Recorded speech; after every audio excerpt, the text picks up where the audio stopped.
تصدر الدولي المصري عمر مرموش نجم مانشستر سيتي قائمة اللاعبين المرشحين للتتويج بجائزة أفضل لاعب عن شهر مارس الجارة داخل السيتيزنز. وأعلن الموقع الرسمي لنادي مانشستر سيتي قائمة المرشحين لجائزة لاعب شهر مارس، والتي يتنافس عليها كل من إيرلينغ هالاند وعمر مرموش ونيكو أوريلي. وأضاف الموقع: بعد ثلاثية مذهلة سجلها مرموش ضد نيوكاسل يونايتد في فبراير، وصل اللاعب اكتساب المزيد من القوة في الأسابيع الأخيرة.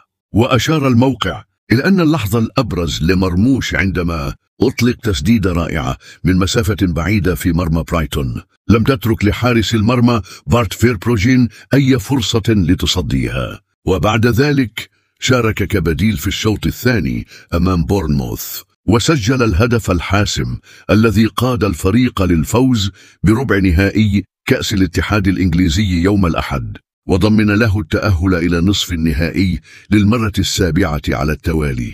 وبعد شهرين فقط من مسيرته مع مانشستر سيتي، يأمل مرموش في الفوز بالجائزة لأول مرة على الإطلاق. وقاد عمر مرموش فريق مانشستر سيتي مؤخرا للفوز على بورنموث بنتيجة 2-1 في المباراة التي جمعتهما على ملعب فيتاليتي ضمن منافسات الدور ربع النهائي ببطولة كأس الاتحاد الإنجليزي، ليضرب موعدا مع نوتنغهام فورست في نصف نهائي البطولة.